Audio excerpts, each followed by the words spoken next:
His boots were worn, the leather cracked like the parched earth he'd walked across for weeks. Each step was a testament to his will, a quiet rhythm against the long road home. This was Joseph Harding, a soldier, a husband, a father. The war was over, but his journey wasn't. For 4 long years, the roar of cannons had been his daily bread. Now, the only sound was the wind whispering through the tall grass and the beat of his own heart, a drum calling him eastward. In his pocket, wrapped in a worn piece of oilcloth, was his compass, his North Star, a faded photograph. Sarah, his wife, her smile as warm as the summer sun he remembered. And Daniel, his son, just a babe in arms when he left, now a boy he only knew from ink-stained letters. The paper was creased and softened from 1,000 touches, a relic he'd pull out in the quiet, lonely hours under a blanket of stars, tracing their faces with a calloused finger, whispering their names into the darkness. He walked through landscapes that were alien and yet achingly familiar. He saw the scars the war had left on the land, mirroring the ones etched into his own soul. He passed through towns where life was trying to stitch itself back together, where weary faces looked at his uniform with a mixture of gratitude and pity. He'd nod, offer a tired smile, and keep moving. He didn't stop for long, he couldn't. Every sunrise pulled him closer to the one place that mattered. He remembered the day he left. The air was crisp with the promise of autumn. Sarah had held him so tightly, her tears silent but heavy on his shoulder. Little Daniel had been asleep in his crib, his tiny chest rising and falling, oblivious to the world that was about to break. Joseph had kissed them both, a promise hanging in the air that he would return. A promise that had felt thinner and more fragile with each passing year. His journey was a tapestry of small kindnesses. A farmer who shared a piece of bread and a cup of cool water from his well. An old woman who offered him a barn to sleep in, away from the biting night wind. They'd see the exhaustion in his eyes, the deep-set lines that hadn't been there 4 years ago, and they'd offer what they could.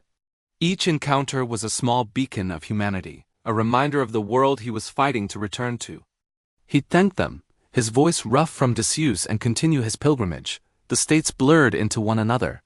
He walked until his feet were raw, then he'd rest, patch them up, and walk again. He learned the geography of his own country not from a map, but from the solace of his feet. He felt the gentle rolling hills give way to flat, expansive plains, and then rise again into the familiar, wooded mountains of home. The air began to change. It smelled of pine and damp earth, the scent of his childhood, the perfume of his future. He started recognizing landmarks.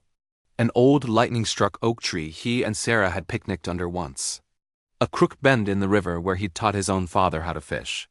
His heart hammered against his ribs, a frantic, joyful rhythm. He was close. He could feel it in his bones, in the very air he was breathing.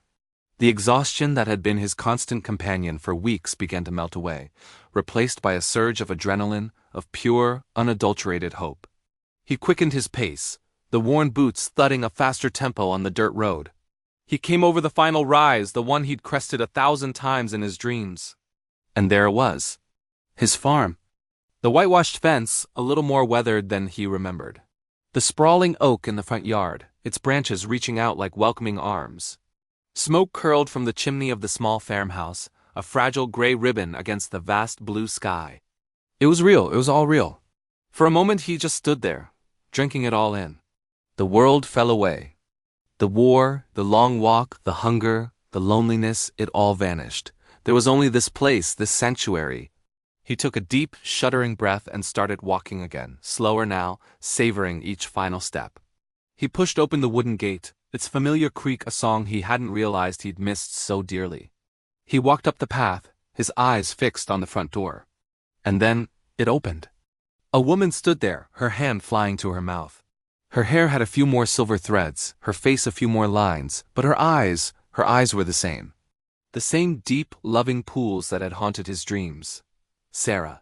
She whispered his name, a sound that was half sob, half prayer. Joseph? He couldn't speak. He just nodded, a lump forming in his throat. She ran. She flew across the porch and into his arms, and he held her, burying his face in her hair, breathing in the scent of home of her. They clung to each other, 2 halves of a whole finally made one again. The years of separation, of fear and uncertainty, melted away in the warmth of their embrace. Then, a small figure appeared in the doorway, peeking out from behind his mother's skirts. A boy with his father's eyes and a shy, curious expression. Daniel. He was no longer the baby from the photograph. He was a boy, standing on his own 2 feet, looking at the stranger who was holding his mother. Joseph slowly knelt down, his eyes never leaving his son's. His voice, when he finally found it, was thick with emotion. Daniel? He asked softly. The boy took a hesitant step forward. Sarah gently prompted him. It's your father, sweetheart. He's home. Daniel looked from his mother's tear-streaked, smiling face to the man kneeling before him. He took another step, then another, and then he ran, crashing into Joseph's open arms. Joseph hugged his son, this little boy he'd only known through stories and pictures. He felt the boy's small arms wrap around his neck, and a wave of emotion so powerful it stole his breath washed over him. He had done it. He had survived. He had walked across a country, fueled by a memory and a promise. He had come home. As the sun began to set, casting long golden shadows across the farm, Joseph Harding held his family. His war finally, truly over. He was home. Have you ever wondered what happens after the ticker-tape parades are over and the welcome home banners come down? For many soldiers, the end of a war is just the beginning of another battle. One fought not on foreign soil, but right in their own homes, in their own minds. Today, we're diving deep into the story of a soldier's return, a journey that's far more complex than a simple homecoming. We'll explore the silent struggles, the invisible wounds, and the long, arduous road to finding peace after war. Imagine this. Sergeant Jack Riley, a man who has faced down unimaginable dangers, returns to the sprawling farmlands that have been in his family for generations. The familiar sights and sounds of home should be a comfort, but instead, they feel alien. The quiet rustle of cornstalks is jarring after years of explosive chaos. The open sky feels vast and threatening, not liberating. Jack is home, but he's not really there. His mind is still thousands of miles away, trapped in the hypervigilance and trauma of the battlefield. This internal conflict is a reality for so many returning veterans. It's often called post-traumatic stress or PTS. It's not a sign of weakness. It's a normal human response to abnormal, terrifying events. For Jack, it manifests in sleepless nights, sudden bursts of anger he can't control, and a profound sense of detachment from the people he loves most, his wife, Sarah, and their 2 kids. They see a husband and a father, but he looks in the mirror and sees a soldier who can't stand down. He feels like a stranger in his own life, and the guilt is crushing. Sarah tries her best to bridge the gap. She remembers the man she married, the one with an easy laugh and a gentle touch. Now, she sees a man haunted by ghosts she can't see. She walks on eggshells, afraid of triggering a memory, afraid of saying the wrong thing. Their children, Lily and Tom, just want their dad back. They don't understand why he's so distant, why he flinches at loud noises, or why he sometimes just stares into space, lost in a world they can't enter. This is the ripple effect of war, a wave that crashes over the entire family. Now let's add another layer of pressure. While Jack is fighting his inner demons, a very real threat emerges from the outside. A slick, predatory businessman named Mr. Thompson sees the Rileys' farm not as a legacy, but as a prime piece of real estate for his next big development. He knows the family is struggling. He sees Jack's turmoil and the financial strain it's putting on them. He starts circling like a vulture, making lowball offers and using legal loopholes to squeeze them out. Thompson represents a different kind of enemy. He doesn't wear a uniform or carry a weapon, but his tactics are just as destructive. He preys on their vulnerability, exploiting their moment of weakness for his own financial gain. Suddenly, the Rileys aren't just fighting to heal their family. They're fighting to save their home, their history, and their future. The farm becomes a new battlefield, and the stakes are just as high. This is where the story pivots. Jack realizes he can't fight this war alone, neither the one in his head, nor the one for his land. The turning point comes one evening when he finds his daughter, Lily, crying in the barn. She's scared they're going to lose everything, and most of all, she's scared she's losing her dad. In that moment, something breaks through Jack's walls. He sees that his silence and isolation are hurting his family as much as any external threat. He finally opens up to Sarah. He tells her everything, the nightmares, the flashbacks, the feeling of being broken. It's raw, painful, and terrifying for him to admit, but Sarah doesn't run. She listens. She holds him. And for the first time since he came home, Jack doesn't feel completely alone. This is the first crucial step, communication. It's the foundation upon which healing can be built. Seeking support, whether from family, friends, or a professional, is an act of immense courage. With the family united, they turn their attention to Mr. Thompson. The fight for the farm gives Jack a new sense of purpose. It's a clear objective, a mission he can understand. But he knows the old soldier's way of tackling problems head-on won't work here. This requires a different kind of strategy. It requires community. The Rileys reach out to their neighbors, other farming families who have also been feeling the pressure from developers like Thompson. They discover they aren't alone in this fight either. They organize town meetings, they pool their resources, and they start looking for legal aid. Jack, using the leadership skills he honed in the military, helps coordinate their efforts. He's no longer just a broken soldier. He's a community leader, a protector. He's channeling his skills not for destruction, but for preservation. This transformation is key. Jack starts attending a support group for veterans, a place where he can talk to others who truly understand what he's been through. He learns coping mechanisms, finds camaraderie, and begins the slow, painful process of separating the soldier from the man, the husband, the father. He learns that his trauma doesn't define him, but his response to it does. The climax of their struggle isn't a dramatic courtroom showdown you might see in a movie. It's more realistic and in a way more powerful. The community, united and organized, presents a unified front. They use local media to expose Thompson's predatory practices. They find a clause in the town's zoning laws that protects historical farmland. They fight with paperwork, petitions, and public opinion. Thompson, realizing he's facing a determined and well-organized community rather than one broken family, is forced to back down. The victory is sweet, but it's not the end of the story. Saving the farm doesn't magically erase Jack's trauma. The scars are still there, but the experience has changed everything. The family is stronger, bonded by the fight they endured together. Jack has found a new mission, a new way to serve. He continues his therapy and becomes an advocate for other veterans, helping them navigate the difficult transition back to civilian life. The Riley story is a powerful reminder that the wounds of war are not always visible. The path to healing is not a straight line, and it's a journey that shouldn't be walked alone. It takes immense strength to ask for help, and it takes a supportive community to create an environment where healing is possible. The love of a family, the support of neighbors, and the courage to face one's own demons can be the most powerful weapons of all. If you or someone you know is a veteran struggling with the transition to civilian life, please know that help is available. Organizations like the Veterans Crisis Line, Mission 22, and local VA centers offer resources and support. Reaching out is a sign of strength. You are not alone in this fight. Thank you so much for joining me on this deep dive. Stories like this are so important to tell. The crack of a rifle, the smell of gunpowder, the endless marching ... For years, that was Joseph's entire world. He fought for his country, for his flag, and for the dream of one day returning to the quiet life he'd left behind. A life on a sprawling farm under a wide-open sky, with the woman he loved, Sarah, and their young son, Thomas. That dream was the one thing that kept him going through the darkest days. Finally, the war ended. The day Joseph had longed for had arrived. He stepped off the train, his uniform worn and dusty, his heart pounding with a mix of joy and apprehension.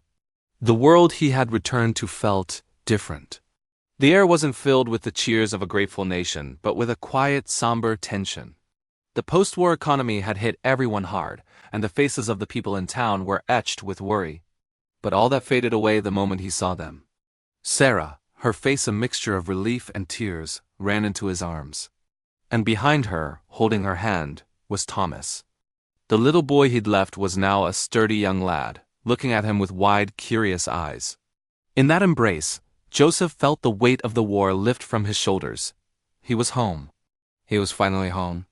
As they walked the familiar path back to their farm, Joseph's heart swelled with pride. He saw the fields, the barn his grandfather had built, the sturdy little farmhouse that held all his memories. This land wasn't just dirt and fences. It was his family's legacy, their past, and their future. He couldn't wait to get his hands back in the soil, to teach Thomas how to plant and harvest, to build a life of peace and prosperity. But that evening, as the sun set, casting long shadows across the fields, a different kind of shadow fell over their reunion. A sharp knock on the door broke the evening quiet. Standing on their porch was a man named Collier, a man known throughout the county for his sharp suits and even sharper business practices. He wasn't there to welcome Joseph home. Collier's voice was as cold as the coins he clutched. He explained with a thin-lipped smile that while Joseph was away fighting, the farm's property taxes had gone unpaid. The debt had accumulated, and now he, Collier, had acquired the tax lien. He presented a stack of papers, legal documents that seemed to seal their fate. "The farm is mine now," he declared, his words hitting Joseph harder than any bullet he'd faced on the battlefield. "You have until the end of the week to vacate." The world seemed to tilt on its axis. Sarah grew pale, clutching Thomas, who started to cry, sensing the sudden fear in the room. Joseph stared at Collier, a cold fury rising within him. He had risked his life, endured unimaginable hardship, all for the promise of this home. And now, a man who had sat comfortably at home was trying to snatch it away with a stack of papers? It was unthinkable. It was unjust. "Get off my land," Joseph said, his voice dangerously low. Collier just sneered, tapping the documents. "It's not your land anymore, soldier. It's the law." With a final, smug look, he turned and left, leaving a cloud of despair in his wake. That night, sleep was impossible. Joseph sat at the kitchen table, the legal papers spread out before him, their dense text a tangled web of doom. Sarah sat with him, her hand on his, her presence a silent source of strength. He had fought an entire war, but this battle felt different. It was a fight on his own soil, for the very ground beneath his feet. He felt lost, powerless. How could he have let this happen? He had been so focused on surviving the war, he had never considered he might lose everything back home. The next morning, driven by a desperate sliver of hope, Joseph went to the county courthouse. He needed to understand. He needed to find a loophole, a mistake, anything. He approached the county clerk, an elderly man with kind eyes, and explained his situation. He laid out the story, the war, the return, Collier's predatory claim. The clerk listened patiently, his brow furrowed in concentration. He took the papers from Joseph and began to read, his finger tracing the lines of legal jargon. He mumbled to himself, pulling old, dusty law books from the shelves behind him. The minutes stretched into what felt like an eternity. Joseph's heart hammered against his ribs. Was this it? Was this the end of the line? Then, the clerk looked up, a slow smile spreading across his face. "Mr. Collier," he said, "seems to have overlooked a very important piece of legislation." He pointed to a specific passage in one of the law books. It was a wartime act, passed to protect the very men who were fighting for the country. The law stated that any soldier on active duty was granted a 2-year grace period on all property tax payments upon their return from service. 2 years. The words hit Joseph with the force of a revelation. A wave of relief so powerful it almost buckled his knees washed over him.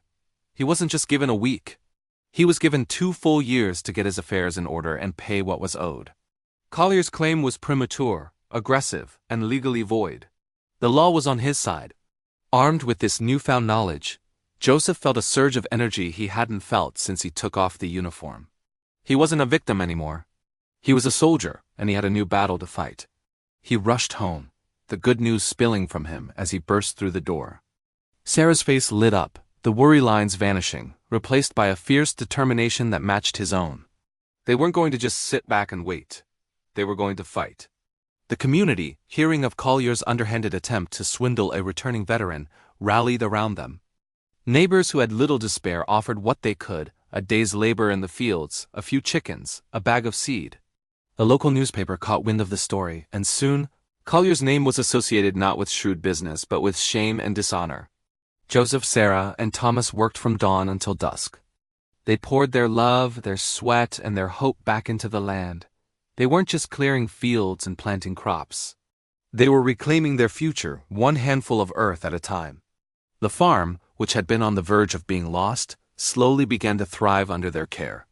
The day came when Joseph walked into the tax office, not with a look of desperation but with his head held high. He laid the full amount of the back taxes on the counter. Every single penny had been earned from the very land Collier had tried to steal. It was the most satisfying payment he had ever made. When he confronted Collier one last time, it wasn't with anger, but with the quiet confidence of a man who had faced adversity and won. "This farm," Joseph said, his voice steady and strong, "is not for sale. It was paid for with the sweat of my family and the blood of soldiers. You can't put a price on that." Collier, defeated and publicly shamed, had no choice but to retreat. Joseph stood on his porch, watching him go, with Sarah and Thomas by his side. The war overseas was over, and now the war at home was too. He looked out at his land, at the green shoots pushing up from the dark soil, and he knew. This was his victory, this was his peace, this was home. Every year, countless brave men and women return from serving their country, but the end of their service is often just the beginning of a new, unforeseen battle. Coming home for many isn't a simple return to normalcy. The life they once knew has changed, and so have they. Imagine spending months, or even years, in environments where hypervigilance is your lifeline, where every decision carries immense weight. Then suddenly, you're back in a world that feels both familiar and foreign. The structure is gone. The mission is over. The camaraderie, that unique bond forged in shared hardship, feels a world away. This transition is a profound challenge. Veterans often face a silent struggle, grappling with experiences that are difficult for civilians to comprehend. The invisible wounds of war, like post-traumatic stress, anxiety, and depression, can be just as debilitating as physical injuries. The world seems to move at a different pace, and finding your place in it again can feel like learning to walk all over. Simple things, like a crowded grocery store or a sudden loud noise, can trigger overwhelming stress. The sense of purpose that defined their military life is replaced by uncertainty, leaving many feeling lost and isolated. This isn't just about finding a job or a place to live. It's about rebuilding an entire identity. It's about reconnecting with family who may not understand the person you've become. It's about translating invaluable military skills into a civilian context, a task that is often surprisingly difficult. Many veterans possess incredible leadership, discipline, and problem-solving abilities, yet they struggle to articulate these strengths on a resume. The civilian world doesn't always see the hero. It sees a gap in employment history. But here's where the story of rebuilding truly begins. It starts with one small step: reaching out. Acknowledging the struggle is not a sign of weakness. It's an act of immense courage. Organizations exist specifically to help veterans navigate this journey. They offer mental health support, career counseling, and communities of fellow veterans who understand the path because they've walked it themselves. These resources are lifelines, providing the tools and support needed to lay a new foundation, brick by brick. Rebuilding is a process of rediscovery. It's about finding new missions, new purposes. For some, it's channeling their experiences into advocacy, helping other veterans find their way. For others, it's starting a business, going back to school, or finding peace in nature. It's about learning that the skills that made them exceptional soldiers' resilience, adaptability, and unwavering determination are the very same skills that will help them build a fulfilling civilian life. It's a slow, often difficult journey, but it is a journey of hope. We, as a society, have a role to play. It's about more than just saying thank you for your service. It's about listening without judgment, offering employment opportunities, and supporting the organizations that provide critical care. It's about creating a community where veterans feel seen, understood, and valued for who they are today, not just who they were in uniform. Every story of a veteran successfully rebuilding their life is a testament to the enduring strength of the human spirit. Their battle at home deserves our unwavering support. If you or someone you know is a veteran struggling, please know that help is available and you are not alone. Reaching out is the first step toward coming all the way home. Thank you for watching. If this story resonated with you, please consider sharing it to raise awareness. And don't forget to subscribe for more content that matters.